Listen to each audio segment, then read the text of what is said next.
नमस्कार, मैं हूँ रिया और स्वागत है मेरे चैनल पे। धनतेरस का पर्व आने ही वाला है, तो आज हम लोग डिस्कस करेंगे धनतेरस के बारे में कुछ अनोखे फैक्ट्स और साइंटिफिक रीज़न के बारे में।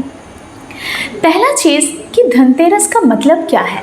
धन का मतलब है समृद्धि या फिर संपत्ति, और तेरस का मतलब है कि हिंदू पंचांग के अनुसार कृष्ण पक्ष के 13वीं तिथि को तेरस बोला जाता है। तो धनतेरस का मतलब क्या बना कि धन का पर्व जो कार्तिक महीने के 13वीं तिथि को मनाया जाता है। अब देखते हैं कि इस धनतेरस में एक्चुअली पूजा किन भगवानों का किया जाता है।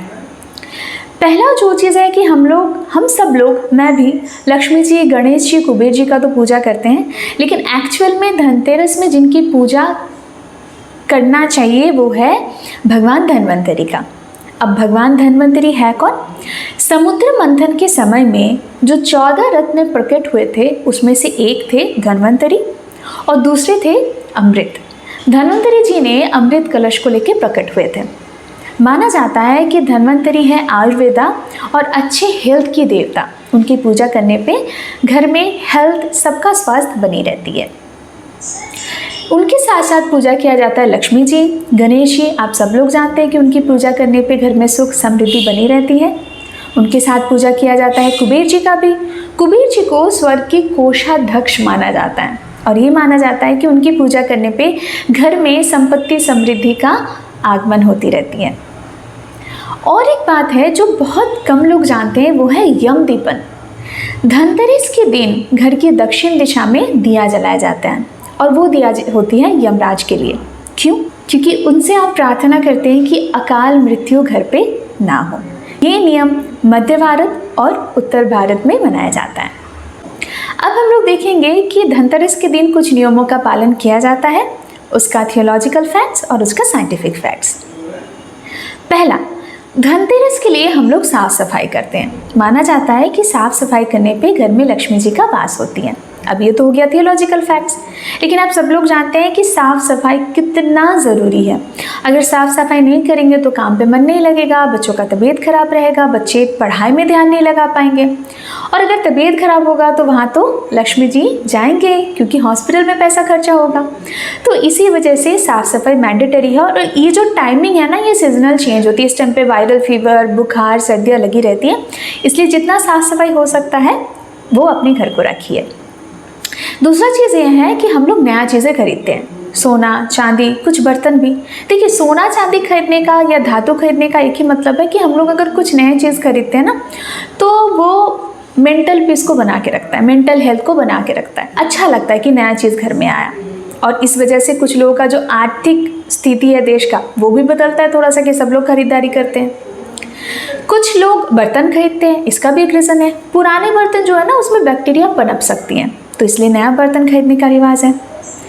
थर्ड ये है, कुछ लोग झाड़ू खरीदते हैं। ये भी सेम रीज़न है कि कुछ लोगों का मानना है कि झाड़ू खरीदने से घर साफ सफाई करेंगे, क्योंकि झाड़ू साफ सफाई का प्रतीक है। तो साफ सफाई करेंगे तो लक्ष्मी जी का आगमन होगी। भाई सेम चीज़ है कि साफ सफाई करेंगे तो बीमारियाँ कम होगी, सबके काम पे मन लगेगा, तो पैसा आएगा घर में, और अगर साफ सफाई रहेगा, बीमारी कम पड़ेगी, तो पैसा भी मेडिसिन के लिए खर्चा नहीं होगी।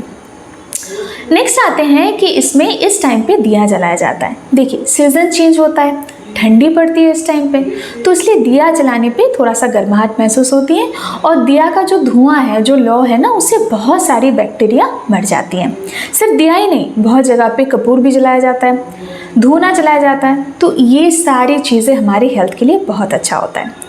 तो एक्चुअली क्या होता है कि ये जो पर्व होती है ना, ये मेंटल हेल्थ और फिजिकल हेल्थ, ये दोनों को सही रखने के लिए किया जाता है। हम लोग धन्वंतरी जी का पूजा करते हैं, उसके साथ साथ समृद्धि और संपत्ति के लिए पूजा करते हैं लक्ष्मी जी, कुबेर जी, गणेश जी का। अब कुछ चीज़ें हैं जो धनतेरस के दिन नहीं किया जाता है। पहला है कि कर्ज नहीं लेना है। देखिए, हम सब लोग जानते हैं कि लोन अगर सर पे हो तो कितना टेंशन होता है, हम लोग का मेंटल पीस पूरी तरीके से ख़त्म हो जाती है। तो कर्ज तो नहीं लेना है। दूसरी बात क्या है, घर में टूटा फूटा सामान नहीं रखना है। मान्यता है थियोलॉजी के अनुसार कि अगर आप घर में टूटा फूटा सामान रखते हैं तो लक्ष्मी जी कभी नहीं आते। देखिए, इसका अगर हम लोग दूसरी तरीके से सोचें कि घर में टूटा सामान रहेगा, पहली बात वो देखने में खराब लगता है, दूसरी बात यह है कि उससे अगर कुछ भी कट जाए पैर हाथ तो आप लोग क्या करते हैं। दूसरी बात यह है कि उसमें से अगर कुछ भी चोट पहुंचता है तो हम लोग को फिर से हॉस्पिटल दौड़ना पड़ेगा, पट्टी करवानी पड़ेगी, मेडिसिन में पैसा जाएगा। तो बात सिर्फ ये नहीं है कि हम लोग कमा रहे हैं, बात ये भी तो है कि खर्चा कम होना चाहिए, तो लक्ष्मी जी का वास बनी रहती है। ठीक है। और एक बात है कि इस दिन को झगड़ा नहीं करना चाहिए। क्यों? क्योंकि झगड़ा करते हैं तो घर में कोई खुश नहीं रहता है, सबका मेंटल पीस जो होता है वो खराब होती रहती है।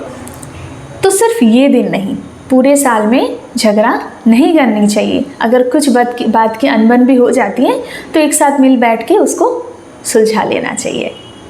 तो देखा आपने, धनतेरस बहुत कुछ सिखा के जाता है। आपको पता है धनतेरस के साथ समुद्र मंथन का एक गहरा संबंध है। आप पूछेंगे कैसे? क्योंकि ये सिखाते हैं कि ज़िंदगी में कैसे बैलेंस बना के रखना चाहिए, ये सिखाते हैं कि कैसे दूसरों की मदद करना चाहिए, ये सिखाता है कि कैसे मुश्किल वक्त में भी खड़े रहना चाहिए। अगर आपको जानना है इसके बारे में, मिलते हैं नेक्स्ट वीडियो में कुछ अनोखे फैक्ट्स के साथ। आज के लिए इतना ही। नमस्कार।